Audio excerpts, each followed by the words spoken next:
이 시간 우리 함께 은혜 받으실 말씀은 요한복음 4장 23절부터 24절입니다.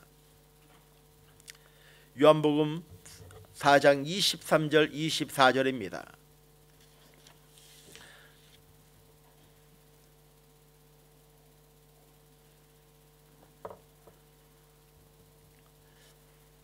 우리 한 목소리로 말씀을 합독하도록 하겠습니다. 아버지께 참되게 예배하는 자들은 영과 진리로 예배할 때가 오나니 곧 이때라. 아버지께서는 자기에게 이렇게 예배하는 자들을 찾으시느니라. 하나님은 영이시니 예배하는 자가 영과 진리로 예배할지니라. 아멘. 아멘. 저는 오늘 하나님 앞에 드리는 예배라는 제목으로 함께 말씀을 나누기를 원합니다. 이런 질문을 한번 드려보고 싶습니다. 하나님은 과연 존재하시는가? 만약 하나님이 계시다면 어디에 계시는가? 우리는 어떻게 하나님을 알 수 있을까라는 것만큼 본질적인 질문은 없을 것입니다. 우리가 어려움이 닥치게 되면 이렇게 고백을 할 것입니다. 하나님, 왜 나를 이렇게 이 고난 가운데 내버려 두십니까? 그런 질문을 종종 아마 할 것입니다. 하나님이 계신 것과 계시다고 믿는 것과 믿지 않는 것에는 엄청난 차이가 있다는 것입니다. 하나님이 없다라고 말하는 것은 하나님을 인정하는 것보다 어쩌면 더 어려울 것입니다. 그것은 우리의 양심에 꺼리낌이 있기 때문에 그렇습니다. 만약 우리가 사형 선고를 받거나 죽음에 직면했다면 이 문제를 놓고 더욱 심각한 고민을 하게 될 것입니다. 나의 죽음의 이후에 어떠한 것이 나에게 기다리고 있을까라는 그 질문 때문에 삶과 죽음에 대해서, 죽음 이후에 대해서 아마 고민하며 걱정하게 될 것입니다. 세상의 사상이나 철학은 신의 존재를 인정하지 않으려는 인간의 몸부림에 불과한 것입니다. 정직한 대답은 하나입니다. 우리를 낳으신 부모님이 있는 것처럼 인간을 만드신 하나님이 계시다는 것을 우리는 믿어야 하는 것입니다. 창세기 1장 1절에 태초에 하나님이 천지를 창조하시니라. 성경은 절대로 우리와 절대로 논쟁하지 않고 선언하십니다. 하나님이 계신 것을 인정하면 절망으로 가득 찼던 인생에 소망이 생기게 되고요, 죽음과 저주스러웠던 인생에 하나님의 축복이 임하기 시작하는 것입니다. 어저께 수요 예배 저녁 시간에 우리 케냐 선교사님께서 예배하시면서 동영상을 보여주셨던 그 영상을 아마 보셨을 것입니다. 그 케냐의 그 어린 꼬마들이, 어린 학생들이 춤추며 예배하는 그 광경을 보았을 것입니다. 왜 그럴까요?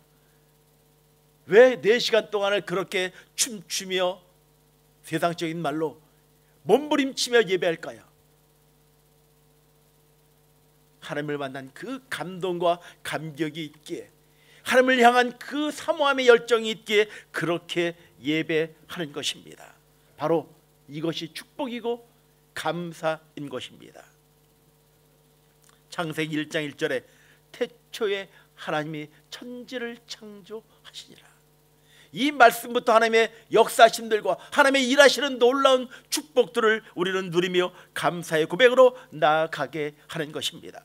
이 고백이 있을 때 바로 죽음과 저주스러웠던 인생에서 하나님의 축복이 우리 삶 가운데 임하기 시작한다는 것입니다. 오늘 하나님을 만난 한 여인을 우리는 4장 그 앞절에서 볼 수가 있습니다.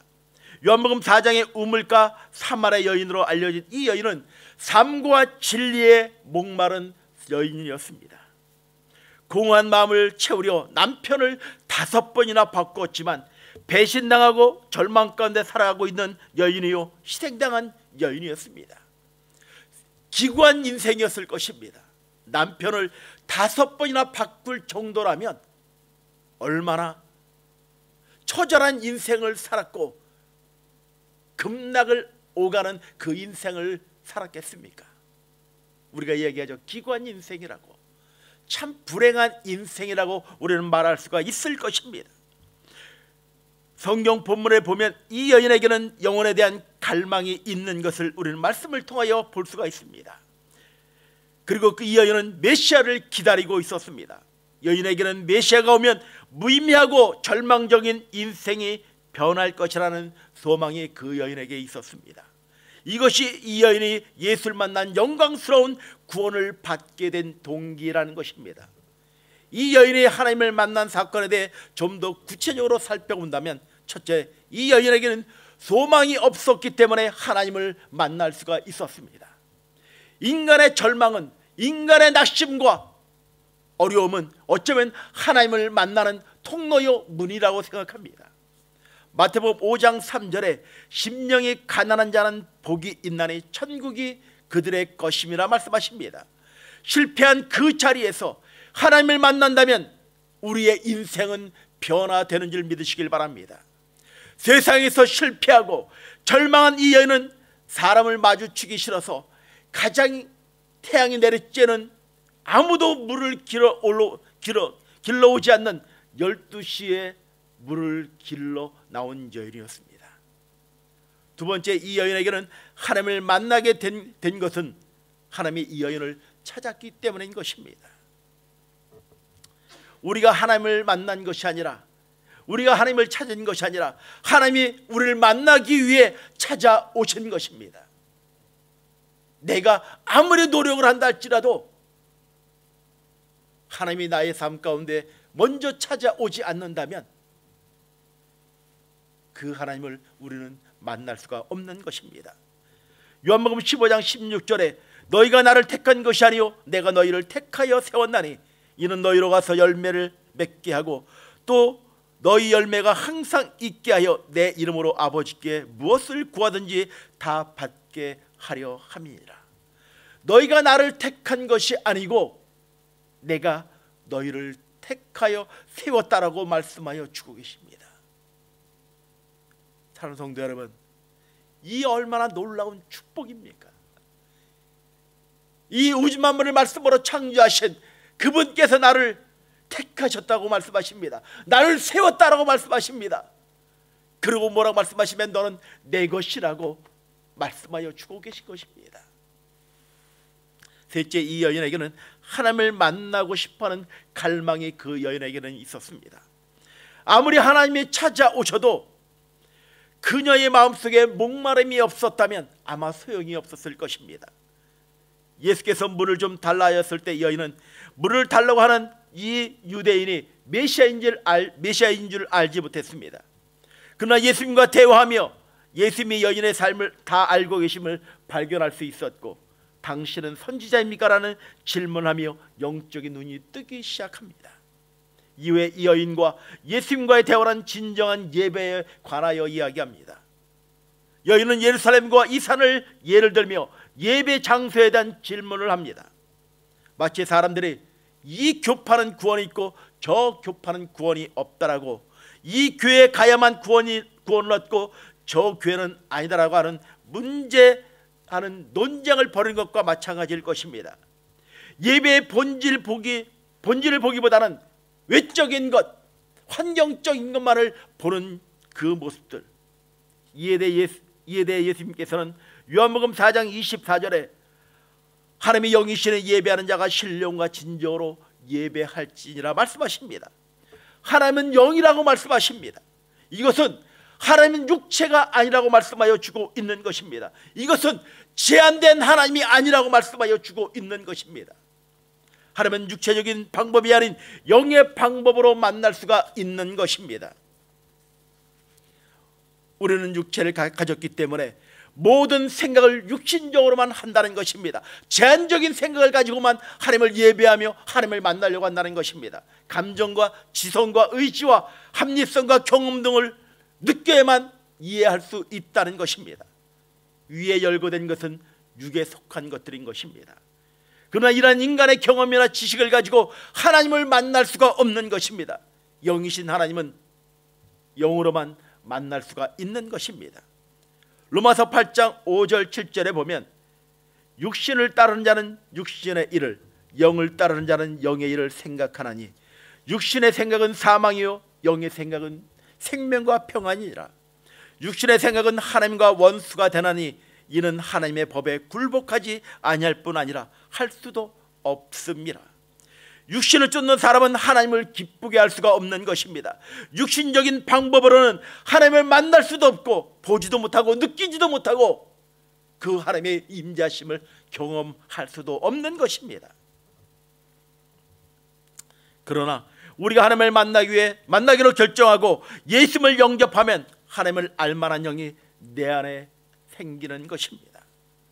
오늘 여러분의 예수님을 만난 회복의 영으로 여러분의 마음을 두드리고 계신 하나님을 만나시길 주의 이름으로 간절히 축원을 드립니다. 우리가 지금 드리는 예배는 하나님께 드리는 것입니다. 내가 간구하기 위한 것이 아니라 하나님의 은혜의 감사함으로 우리가 찬양하며 기도를 드리며 예물을 드리는 것입니다. 사무엘하 24장 25절에 그곳에 야훼를 위하여 제단을 쌓고 번제와 화목제를 드렸더니 이에 야훼께서 그 땅을 위한 기도를 들으심에 하나님께서 내리시는 재앙이 그쳤더라. 구원의 역사가 일어난 것입니다. 사사기 6장 24절에 기드온이 야훼를 위하여 거기에 제단을 쌓을 때 300명으로 모래알 같은 미디안 군사를 싸움에서 승리할 수가 있었던 것입니다.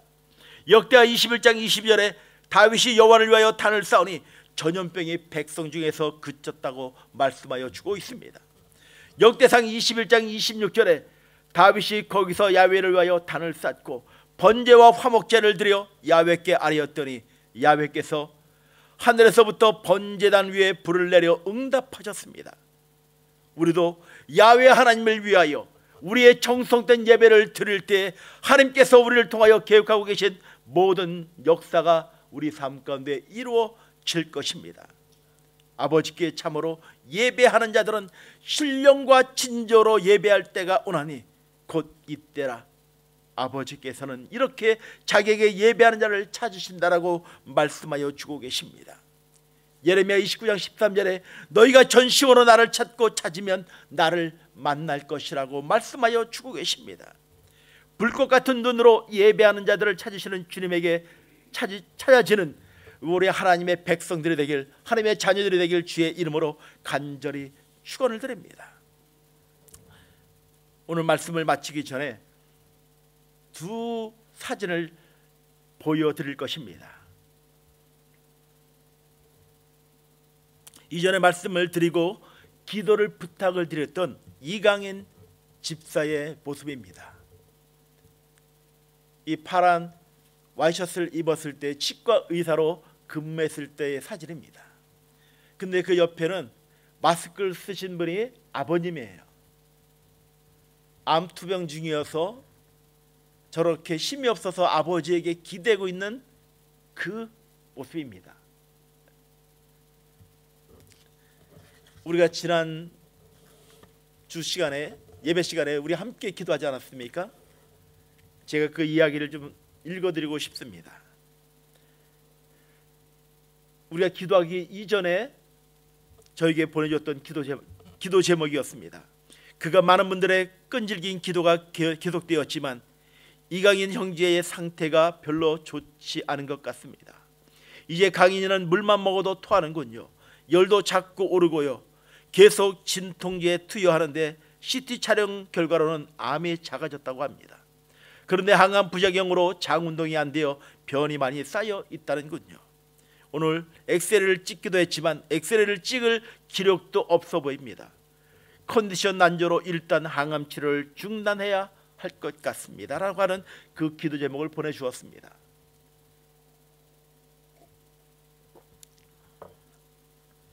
어저께 보내준 기도의 제목과 결과입니다. 선교사님, 강인의 상태에 대해 좀 더 자세히 업데이트 해드립니다. 지난 수요일 강인이는 병원에서 퇴원하여 암 진단을 받은 후 처음으로 본인의 집으로 돌아갑니다. 이번에 새로 시작한 진통제 약은 기계로 투여되는 하이드로몰핀으로 일반 몰핀보다 5배 강하지만 부작용이 적다고 합니다. 이 방법 덕분에 극심했던 진통이 거의 없어졌습니다. 또한 최근 2주간 복수가 거의 나오지 않았고 엑스레이와 CT 촬영 결과 복수가 거의 없다는 것으로 확인이 되었습니다.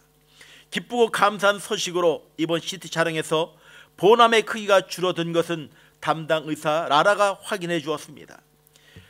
지난번 6차 항암 후에 촬영한 결과 전이암이 70% 이상 줄었다고 했었지요. 그러나 강인의 몸이 많이 약해져 현재 항암 치료를 잠시 중단했지만 7월 중순부터 남은 14차, 15차, 16차 항암 치료를 받을 계획입니다. 놀랍게도 강인이는 어제 오후 혼자 차를 몰고 나가서 물건을 픽업해 올 정도로 회복이 되었습니다. 병원에서는 침대에 일어나기조차 힘들었던 강인이가 이렇게 빠르게 회복할 수 있었던 것은 여러분의 기도 덕분이라고 믿습니다. 이 모든 현상을 통해 하나님께서 일하고 계심을 확신합니다.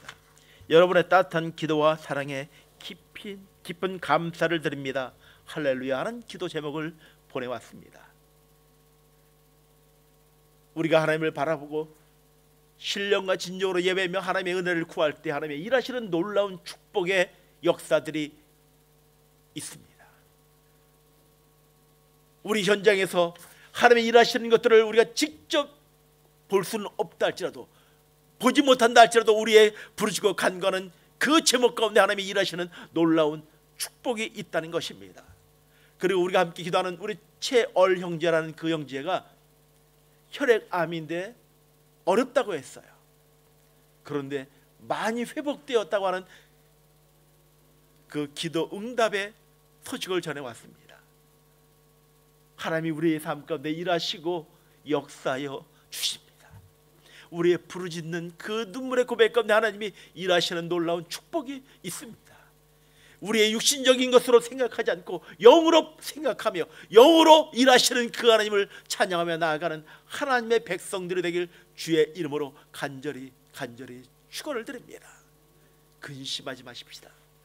염려하지 마십시다. 우리 가운데 일하시며 앞서가서 일을 행하시는 그 하나님의 은혜와 사랑들을 누리며 찬양하는 하나님의 사람들이 되길 주의 이름으로 간절히 축원을 드립니다. 기도하시겠습니다.